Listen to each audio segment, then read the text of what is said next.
And I'll just turn things over to you. Thank you. Great, thank you. So this patient is a patient that I got to see several times with Dr. Hare when I was at Pocahontas Memorial. He has quite a list of health problems. One of the things we were treating is pretty uncontrolled diabetes. If you don't mind, just scroll down a little bit. At the beginning of the year, he had his diabetes pretty well controlled. His hemoglobin A1C was 6.6. And then he had a really rough spring where he was in and out of the hospital continually for COPD and CHF exacerbations and in several different hospitals, and his diabetes medicines were altered and changed. He was taken off metformin at one point due to kidney problems and a series of things. So after he was discharged from the hospital in June, his diabetes regimen that he had been on before that was well controlled was restarted and basically was not able to get his blood sugar back under control. So then it's been a toss back and forth of playing with different medicines to try to get his blood sugar under control. When he first came back to us in July, his blood sugar was running in the 500s on a pretty regular basis on the same medicines that he had been on before that was keeping it under control. What worked best for him was Tradjenta, but he was not able to afford it. And so we sort of got good control and then had to go back to look for something else. So by the time I was seeing him in September, his regular blood sugars were in the 200s on Toujeo and Trulicity, pretty high doses, and his A1C was trending back down. It was 8.7. He's very diligent with his medicines. It's not a compliance problem. He does not eat well on a diabetes diet.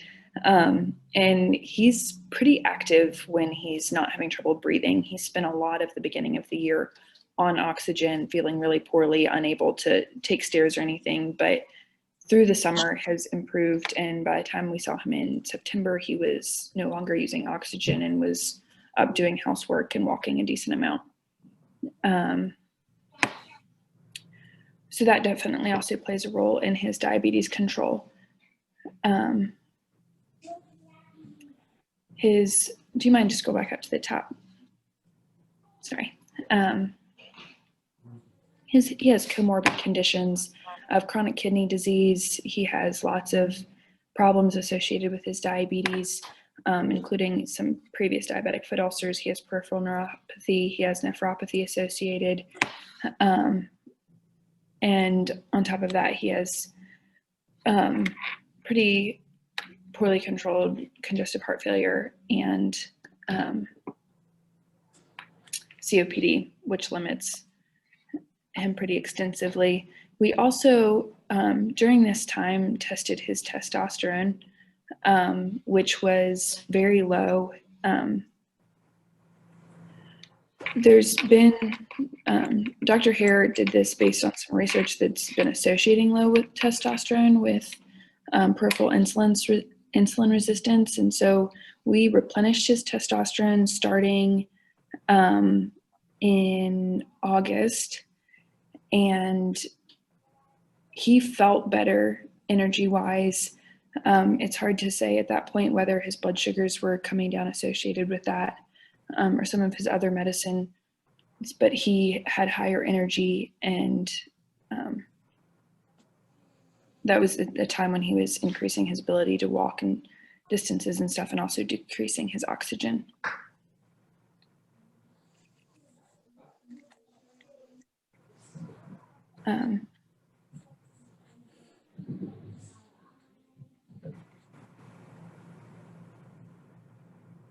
Sorry, it's moving. So after We replenished his testosterone. His free testosterone is 8.9. It's within normal ranges. His ejection fraction is between 20 and 25%. And his GFR is greater than 35% now, which is markedly increased from when he was in the hospital. I'm sorry, what was his GFR? Greater than 35%.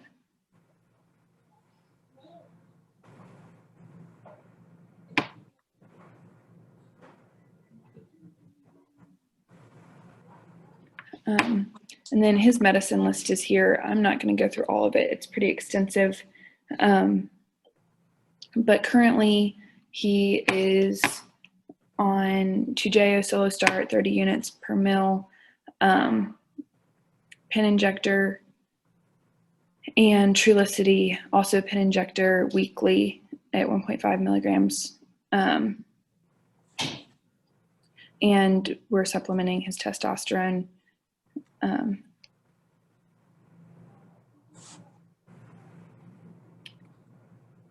So I guess I will open up first to Dr. Hare if she has anything to add, and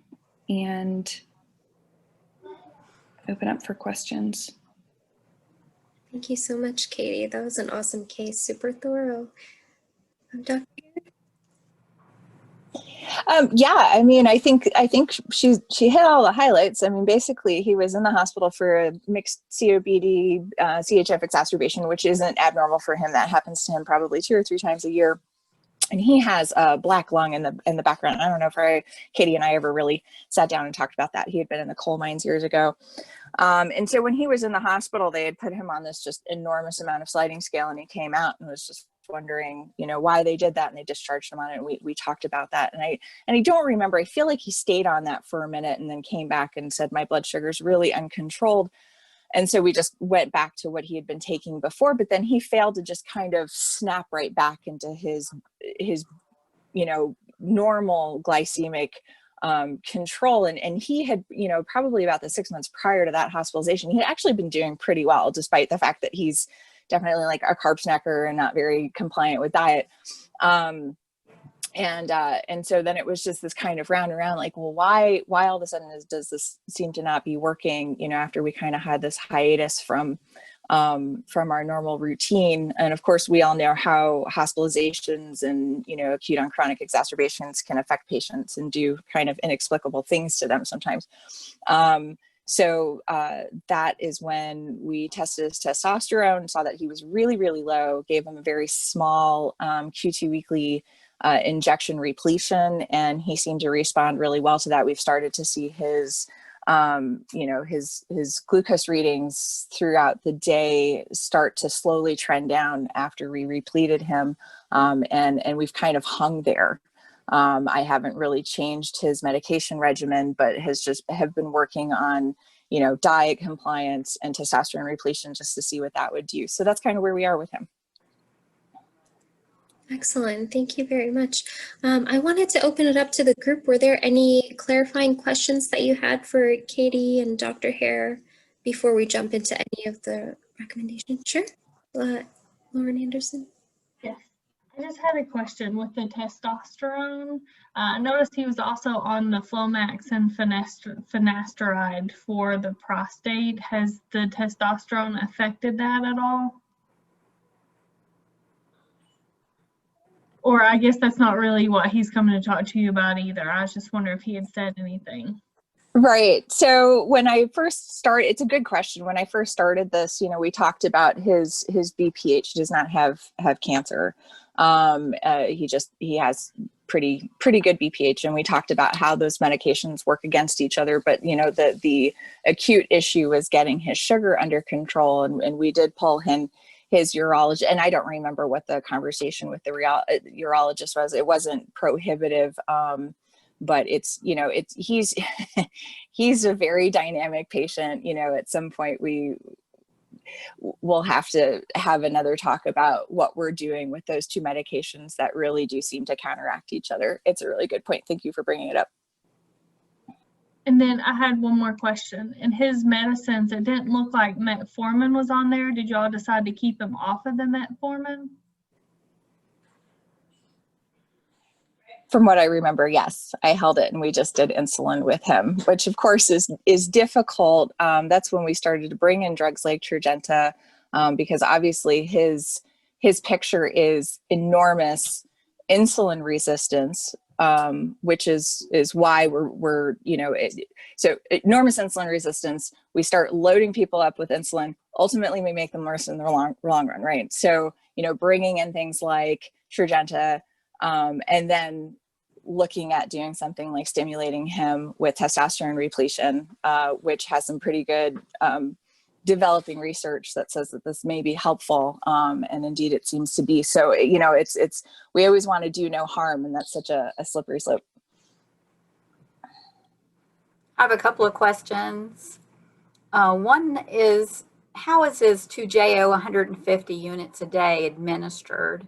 And secondly, have you considered any prandial coverage, because he may in fact be over basalized?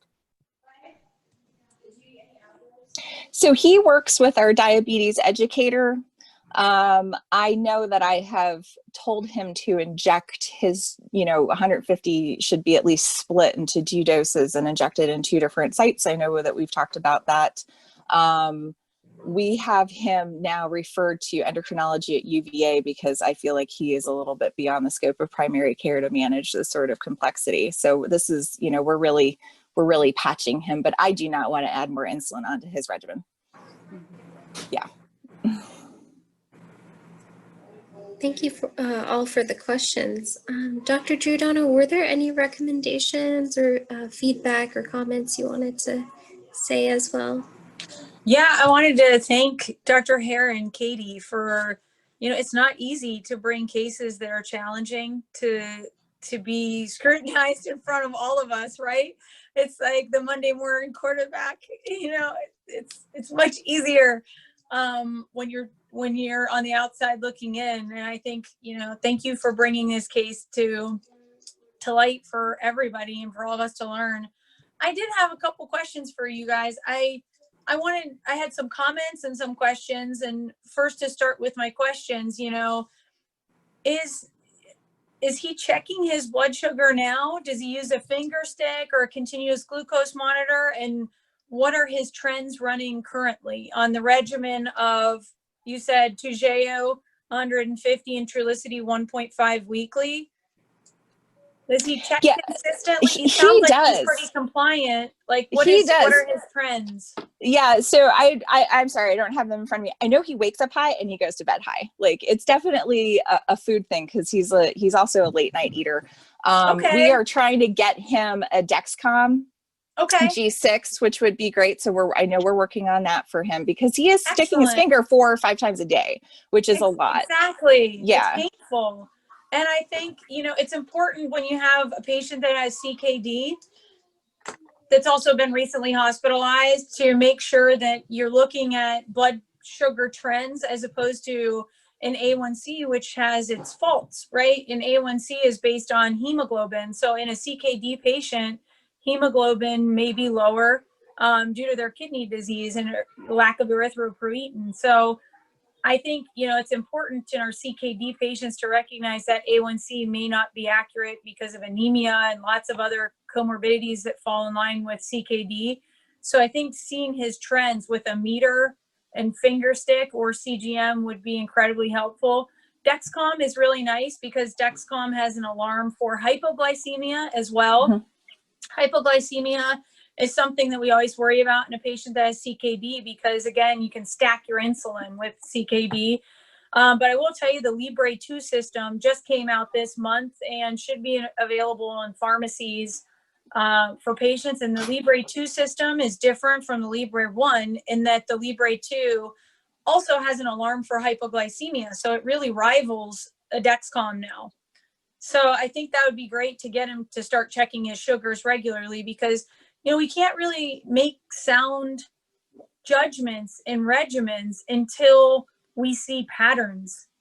And even though we want to jump to, add on things and change things, it really requires a 50-50 effort of the patient meeting us halfway so that we can make safe, sound, safe changes in a regimen. But A couple other questions that I had about him was his GFR. It's greater. What she was saying percent. So is it greater than 35 mLs per minute? Is that the number currently?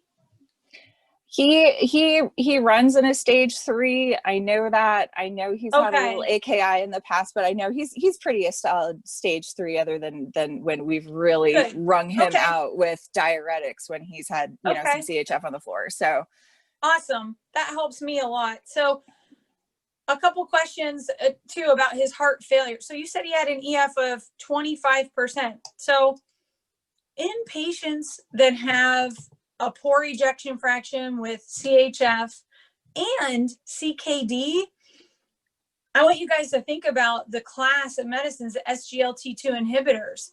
They would be prime for him. He would benefit tremendously in terms of his heart and his kidney. So the FDA has approved the SGLT2 inhibitor class, which is drugs like Invokana, Farxiga, Giardians. Those drugs work by eliminating sugar through the kidney. They have been shown to improve kidney function. So intrinsic renal benefit. So in a patient that has CKD, definitely consider an SGLT2 inhibitor. Also, in a patient that has heart failure, the FDA has now approved those classes, the SGLT2 class, for patients that have heart failure without diabetes, to prevent hospitalization from heart failure, because these drugs work on the myocardium and have like a natriuresis effect, and they have a blood pressure lowering effect and kind of like a diuretic effect. And so in a patient with heart failure and kidney failure, I would strongly recommend considering like Farxiga or Giardians or Invokana. And I think you would benefit tremendously from that pill. The testosterone, I would like to make a comment and kind of a warning on testosterone too. I think that in someone who's had COPD and has been recently hospitalized, you expect their testosterone to be low. Mm-hmm. We don't check testosterone around a hospitalization for the reason that when you're acutely ill for any reason, your HPA, your pituitary axis, can be blunted. And so in the hospital or out of the hospital is a poor time to try to analyze a sex hormone and to assess testosterone and to replete it. And I would be very cautious in a patient that, is elderly with CHF and giving testosterone. I would recommend stopping testosterone in him and simply just monitoring his, do another testosterone in 3 to 6 months and make sure it's at 8 a.m. and do them a week apart and just make sure, that you're following his axis. But I wouldn't replete now simply because he's elderly. He was just hospitalized. And on top of that, he just got steroids. So we know that steroids impact your HPA axis and they blunt it. So you expect his testosterone to be low, and you also expect it to recover as he recovers from the COPD and once the steroids are taken off. I have another comment about mealtime insulin, and I think this is really, sorry. Oh, no, that's okay. I would love to, I'd love to ask a question. So, because you just said a whole lot there. Very open to trying Invokana with him. I had 2 patients in the past in Invokana that had really negative, they just didn't like it. But now that I look back on it, they were female and they had a lot of yeast infections associated with spilling all that sugar out into their urine. So I don't know if he would have a different experience with that. Again, he's been referred to an endocrinologist, which hopefully would make a better decision than what we've been doing. So then about the testosterone. So I think we tested his testosterone. I would have to go back and look. I want to say it was a good month after his hospitalization. I don't think he had been on steroids, acutely at that point. So my first question is, what would be the time frame after hospitalization and acute illness that you would feel comfortable checking somebody's testosterone? So, I'd start by telling you, Julie, I think you've done a fine job. You guys have done a great, you say you sent him to endocrine at UVA. Rural care is hard. Being a primary care physician, I have a tremendous amount of respect for you guys and what you do every day. So the fact that you don't, that you're talking about these intricacies in endocrine care, these are things that I studied 2 years to learn. I think that you've done a phenomenal job of managing a really hard case. So to answer your questions, in Volcana, I do not ever recommend adding on an SGLT2 inhibitor when the A1C is more than 9%, because I told you the mechanism of action is that you spill sugar into your urine. Those people that are very uncontrolled in their diabetes are going to spill large amounts of sugar in their urine, and they're going to constantly urinate. It's not going to be a drug that they're going to want to even take. So they potentially aren't going to be compliant with it in the first place. But, we use insulin to lower the A1C, less than 9%. And then we add on these adjuncts so that you have less of a risk of the patient stopping because they're peeing all the time. And you have less of a risk of the patient getting a UTI, because remember, having uncontrolled diabetes in and of itself is a huge risk factor for a urinary tract infection or any kind of genital or any infection, period. So I add on SGLT2s as adjuncts, but I do it when the A1C is lower, ideally 8 to 9% or lower. If it's above that, I don't even bother. I use insulin. Insulin has no ceiling on the lowering effect. Remember, like from the outside looking in on all the diabetes drugs, insulin is your most potent A1C lowering tool. All of the other drugs, pills and injectables, are only going to lower your A1C about 0.5 to 2%. They're meant to offset the risks of insulin, like the fluid retention, the resistance, the hunger, and also help with intrinsic renal disease and heart disease now when we have our class of SGLT2 and GLP-1s. And so you want to use insulin to bring down the A1C and the sugars, and then add on these adjuncts like Trulicity and like the SGLT2s. And so, forgive me, but I don't know who made this comment, but somebody talked about him being, over basalized. And I think that that's, such a great term. I might have to steal that in the future, but it's such an important part of diabetes care to understand that when you have somebody on such an extreme high amount of basal, that basal is not accounting for their carbohydrates through food, the peaks of their food. So your basal is not going to jump up and cover peaks of carbohydrates like mealtime insulin does. And so for that reason, we use 2 different types of insulin. Basal helps keep sugars low in the morning, in between meals, and at night when you sleep. Mealtime is specifically designed to have a peak to follow and treat your postprandial excursion of glucose, right? And so it's really important in diabetes care, period, to look at, are they getting 50-50 in their basal and bolus? And that's our goal, is to do 50 and 50. He's on a tremendous amount of basal.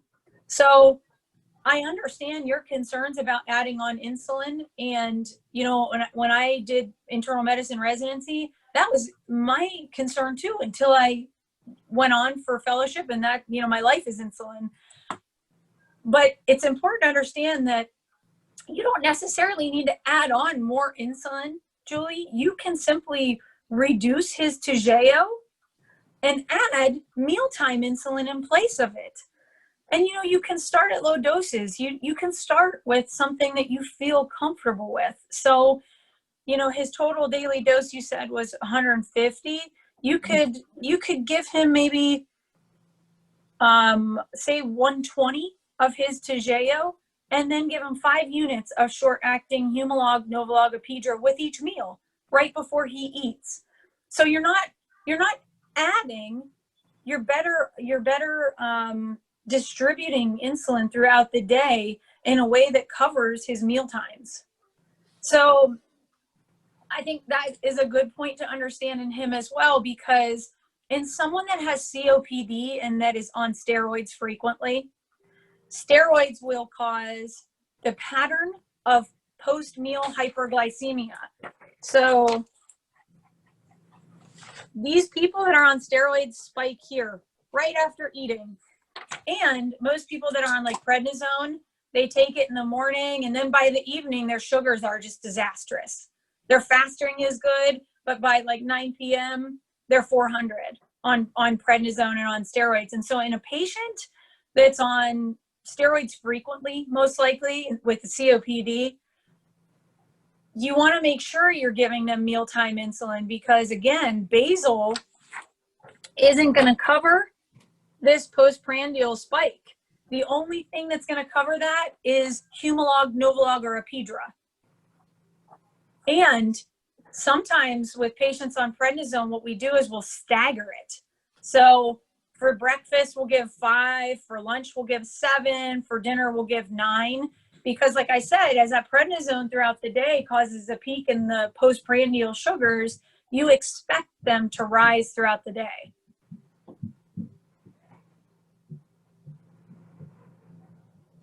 It makes a lot of sense. No, it really does. I mean, that's certainly something I can do with him, because we can't get him into endocrine. His appointment is like December 23rd or something. And, they're kind of, desperate to try to, fix this problem.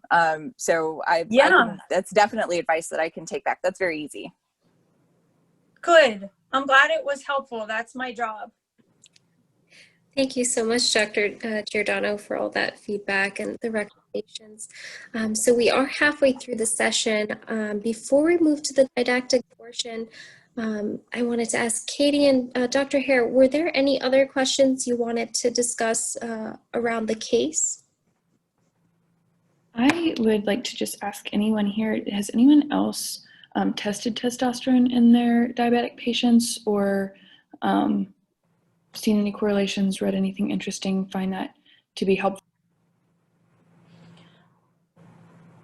Yes, I check it very frequently as an endocrinologist.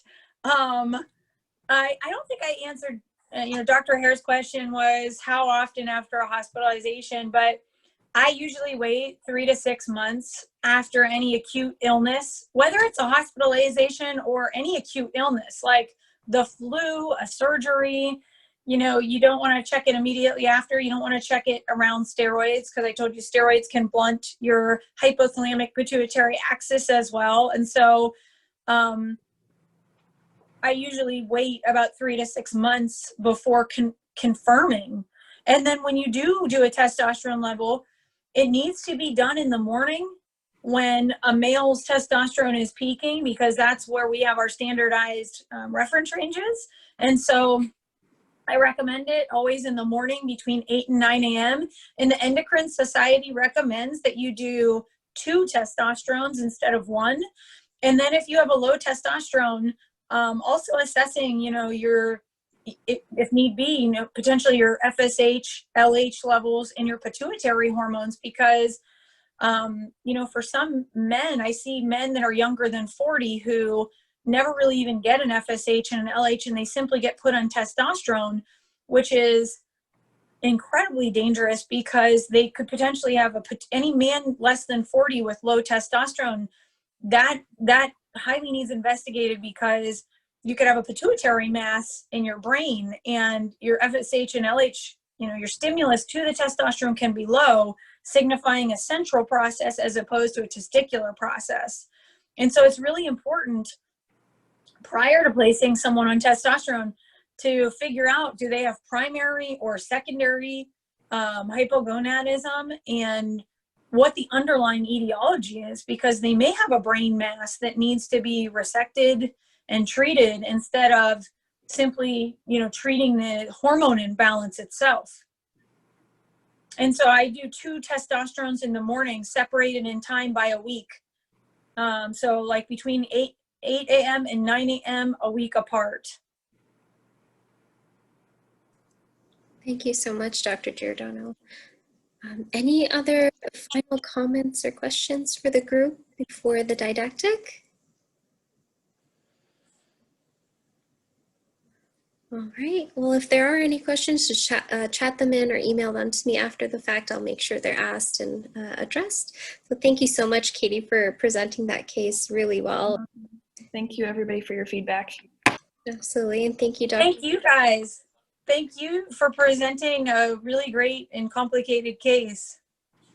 Absolutely, very interesting case as well. All right, so Dr. Giordano, I can pull up your didactic for you. Just let me know when you'd like me to advance the slides. And I'll turn things over to you now. Thank you. Thank you. So I have to give credit where credit's due. The data from all of this comes from the New England Journal of Medicine. I listed both the journal articles that I used. You can find them within this PowerPoint. It's the New England Journal of Medicine, and then also you'll find another article on the second slide that's entitled DKA and New Onset Diabetes Precipitated by COVID-19 Infection. So I wanted to talk a little bit about diabetic ketoacidosis and new onset diabetes that has been precipitated by our COVID-19 infection. And so we can go to the first slide. So diabetes is associated with an increased risk of severe COVID infection. We know that. And also new onset diabetes and severe metabolic complications of pre-existing diabetes, including both DKA and hyperosmolality, with need for high doses of insulin have been warranted and have been observed in these patients that have COVID-19. Manifestations of diabetes pose challenges in clinical management and suggest a complex pathology of COVID-19 related diabetes. You can go to the next slide, Mithra. So these are the 2 journal articles that I pulled all this information from and referenced if you want to find more information on this later. And I also pulled the case study from this presentation from this article right here, DKA and new onset diabetes that was precipitated by COVID. So going on to the next slide.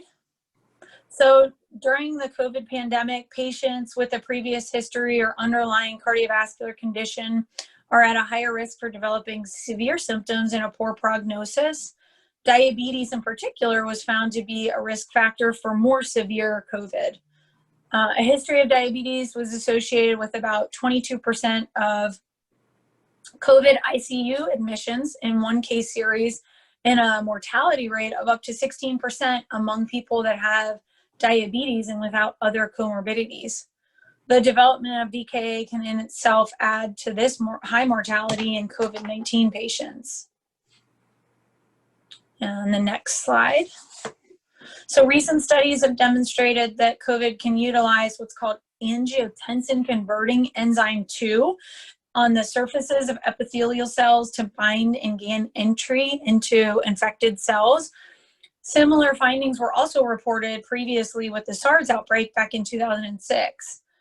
The following that we'll go over together is a patient who was previously healthy and then presented with DKA and new onset diabetes complicating COVID, pneumonia. So this is, you can go on to the next slide, Mithra. Thank you. This is a 47-year-old gentleman, went to the emergency room with fatigue and a decrease in activity for 4 days, along with generalized body aches and nocturia. He was going to the restroom about 6 to 7 times a day, and his blood sugar was measured at 270. So all signs, polyuria, polydipsia, fatigue, mental status changes, those are all signs of severe hyperglycemia. And the next slide. He denied any respiratory symptoms or chest pain. He had no history of fever, headache, nausea, vomiting, diarrhea, abdominal pain, or burning sensation and urination, and he worked as a driver. Other than that, he used to go to the grocery store in the past few weeks, but no clear contact with any COVID cases aside from the grocery store. He was a non-smoker with no family history of diabetes. Next slide. So upon exam, he was conscious, oriented to person, place, and time, and looked dehydrated. He was afebrile, respiratory rates was elevated. He also had a resting tachycardia of 108, and he was satting okay on 2 liters of oxygen. BMI was 26, so pretty thin. He had no signs of insulin resistance like acanthosis, and lab investigations were significant for the sugar of 270, a high anion gap metabolic acidosis, ketones in his urine, all which confirm the diagnosis of diabetic ketoacidosis. The next slide. His labs showed normal kidney function, slightly low sodium, but corrected normal for his glucose. His potassium was normal. His A1C was only 6.2, so that is in the pre-diabetic range, which is 5.7 to 6.4. His cardiac workup and other workup was negative, aside from the COVID, which was positive. And his chest x-ray had showed bilateral infiltrates. And the next slide. In the emergency room, he received 10 units of bolus insulin, followed by insulin drip and fluids. He was followed on a DKA protocol with electrolyte repletion. And then his DKA resolved after 16 hours, and he was transitioned to the floor into subcutaneous insulin. He stayed in the hospital for a total of almost 2 weeks with antibiotic therapy to treat his COVID pneumonia. The next slide. So the patient in this case report was a pre-diabetic, never known that he had pre-diabetes, and presented with 2 life-threatening conditions, both diabetic ketoacidosis and COVID-19 pneumonia. And, DKA in itself is a known complication of type 1 diabetes, and less commonly in type 2. We can certainly see ketosis-prone type 2 diabetes, or we call it flatbush diabetes. It's usually triggered by an acute stressor, most commonly infections, and also like other acute, MI, stroke, foot ulcer, any infection at all can trigger DKA or hyperglycemia. And in this case, the patient presented in diabetic ketoacidosis and newly diagnosed type 2 diabetes that had been triggered by COVID with ketones positive and in DKA. The underlying pathophysiology of glucose intolerance in its severe form of DKA in patients with COVID is not entirely understood still. The next slide. However, one of the hypotheses is that the SARS, which is the virus responsible for COVID, uses these ACE2 receptors, which binds and enters infected cells as a viral complex. And the ACE2 is located in many organs, including the heart, kidney, lung, intestines, where it then will convert angiotensin 2 to angiotensin 1.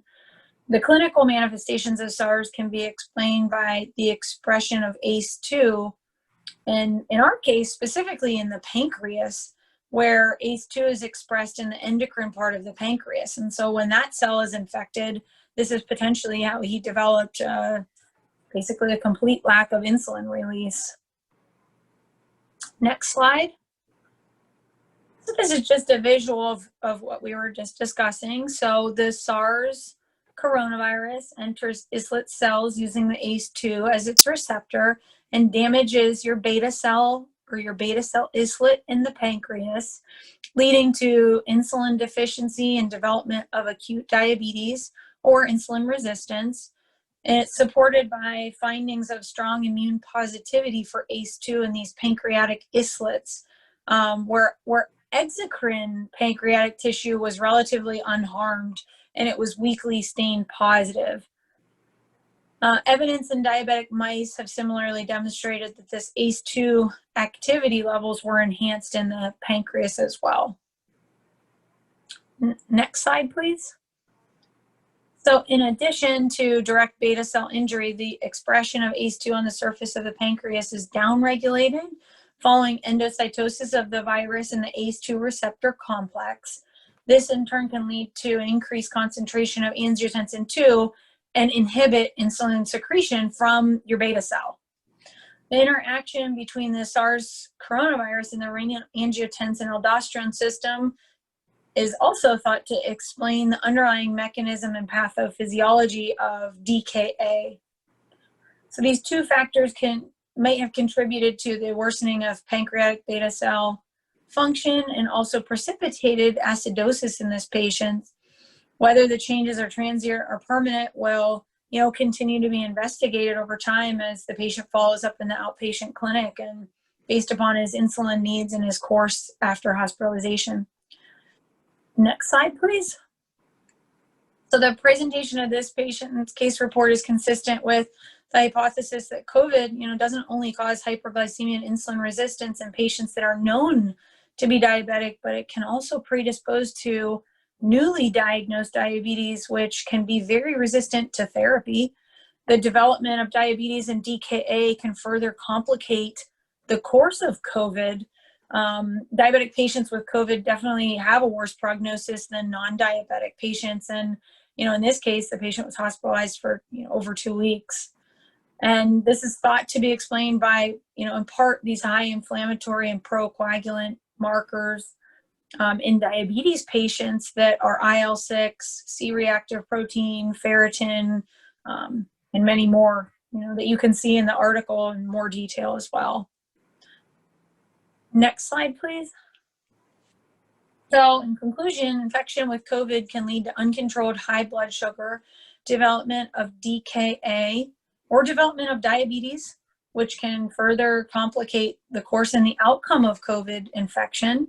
And it's important to be aware of the possibility of DKA and acute diabetes in patients that have COVID who present with non-specific symptoms. Further studies are needed, to reveal the exact pathophysiology of this. And I think, as we work through COVID, we're collecting those cases. Well, thank you guys so much for your time. And are there any other questions that I can answer? Thank you so much, Dr. Giordano. Such an important and timely topic with COVID and everything. Any questions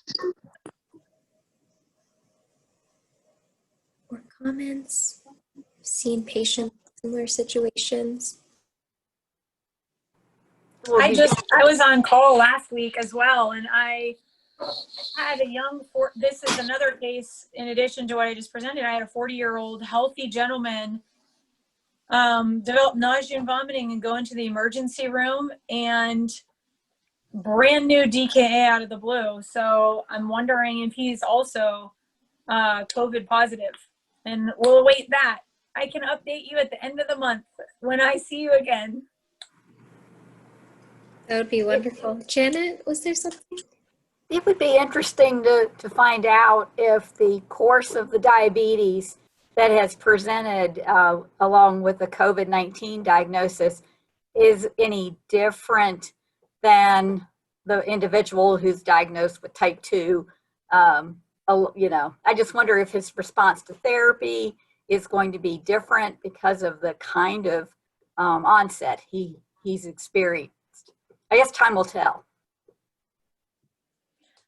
Yeah, I think as you guys all know, any kind of infection or stress and hospitalization, this was brought up earlier today about, this patient went into the hospital and their regimen was all changed and then they got discharged. And that happens often because our needs in the hospital are incredibly different.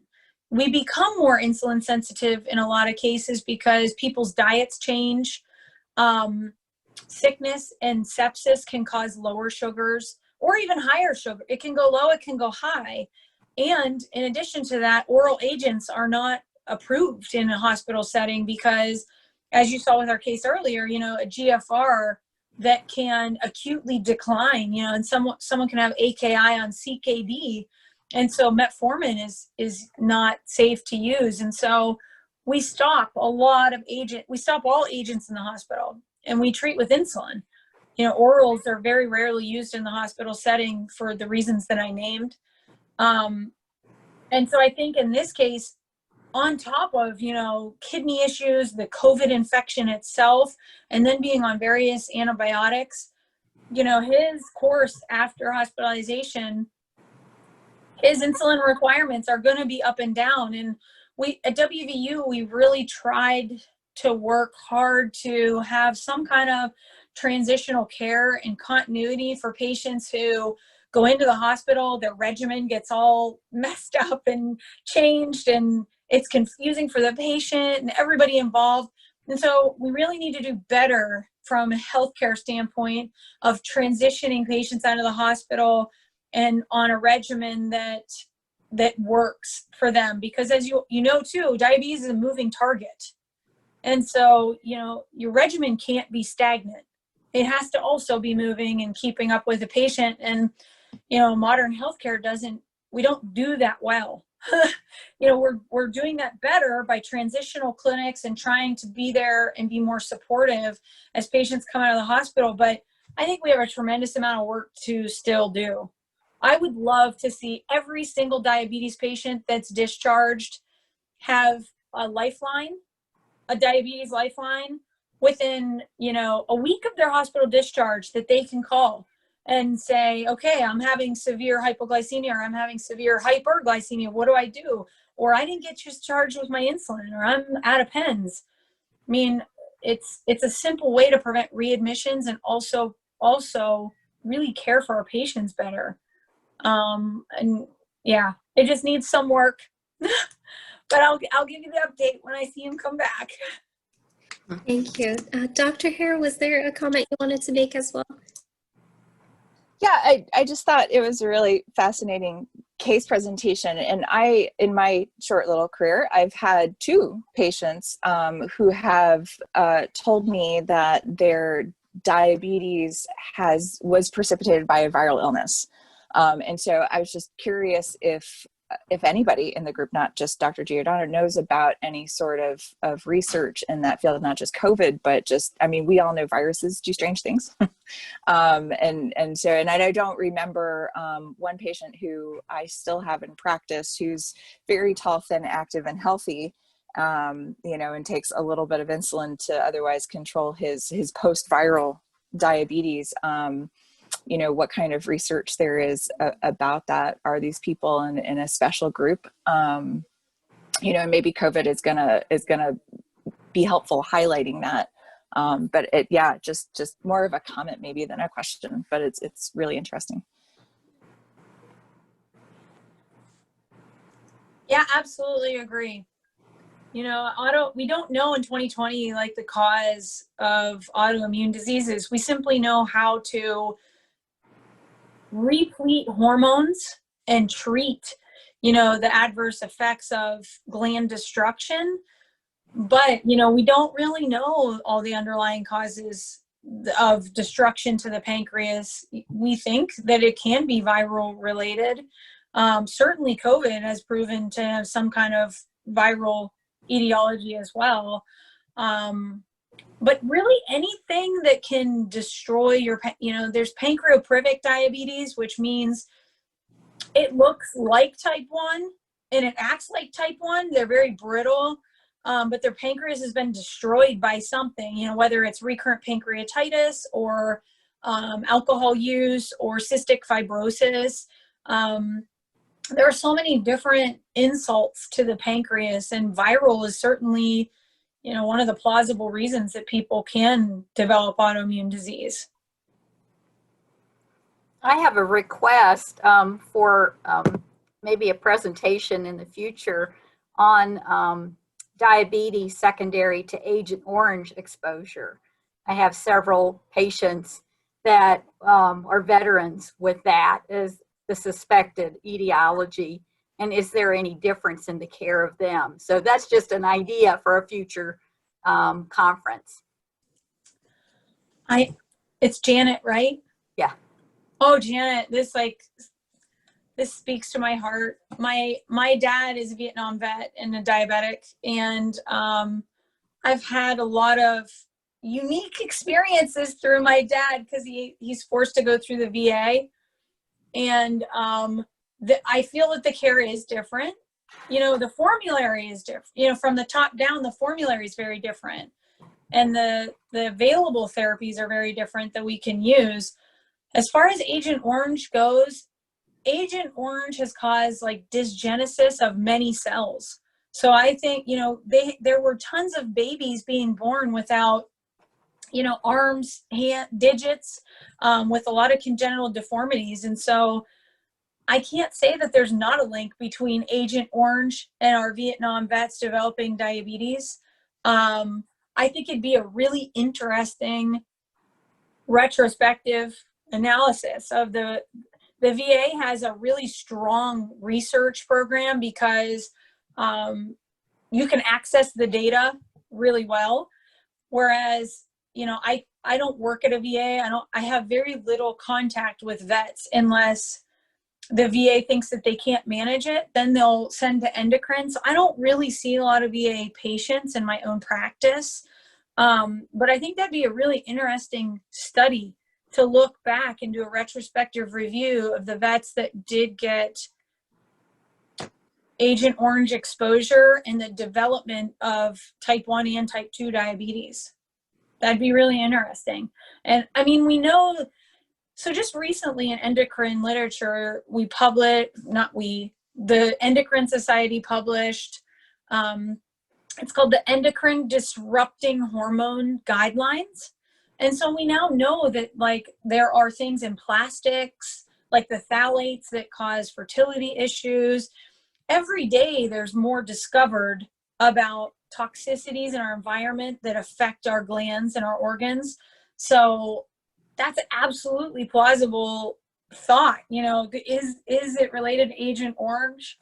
I don't know, but I think a study out of the VA could be done looking at that. Absolutely, thank you. And thank you, Janet, for that suggestion. We'll definitely take note of that for future didactic. So we have a few minutes left here of the session. Any other comments you'd like to share with the group? Stories that you'd like to share? Actually, I have a suggestion that in our practice, I mean, as such, I don't do much, actually not much testosterone, but I do get patients, many of them are younger. Okay, they come because they have received testosterone somewhere else and they want it to be checked. And if it's low, they want it to be started on medication, injection. And to my knowledge, I mean, there are very few indication for somebody to be put on testosterone. So if we can have a didactic on that with focus on whom not to prescribe and the evaluation which doctor talked about. Absolutely. Thank you for the feedback. We've always tried to gear this more toward diabetes because we had just a high demand for diabetes. But of course, we want to hear what will be really helpful in the community setting. And I think more recently, you're seeing commercials online and on the television for testosterone boosting energy and boosting vitality and as a weight loss supplement for men. And I think it's really important that we still do diligence when we prescribe testosterone and go through, you know, how to formally diagnose and treat for hypogonadism. Because testosterone is not without its own risks. You know, the biggest data that came out of the VA actually was done in veterans who got testosterone and had a high incidence of coronary artery event, you know, cardiovascular events after being started on testosterone, which led to the scare of testosterone and cardiovascular disease. And so, although I think that it's dangerous to take a subset of elderly veterans who already have most likely coronary artery disease and give them testosterone. It's unfair to make that generalization to the entire public, because, you know, there are many men who do not fall within that generalization. But nonetheless, the biggest data came out of the VA, and there was an association with testosterone and cardiovascular disease. And so I think it's important to recognize that that's there, and there are cardiovascular risks, especially in patients that have established underlying coronary artery disease and heart failure or untreated sleep apnea. But I think that testosterone, I find in my own practice that I try to stop testosterone and recheck levels much more than I start new scripts, because it's not without its own, you know, side effects. But we can absolutely try to do a didactic on that in the future, and, you know, go through how to diagnose and treat. Absolutely. Thank you for the suggestions. Like Dr. Giordano said, we love hearing from you guys, and that's how we develop the curriculum. We want to know what you guys want to hear about, so we really appreciate it. We have come to the end of the hour for the session, so I just wanted to give a big thank you to, I think Katie had to hop off here, but Katie and Dr. Hare for bringing the case today. It was really great, and big thank you to Dr. Giordano as well for the awesome didactic. It's been such a great hour, and we really appreciate all of you guys joining us and being so engaging.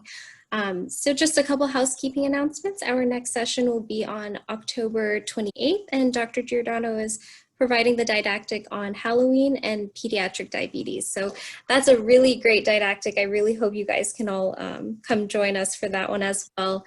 And as always, we encourage you guys to submit any cases or questions. It doesn't have to be a full-on case. Any questions through the online case submission form we have. I usually attach that in the recap emails and the reminder emails as well. So thank you all very much, and we will see you guys next time. Take care.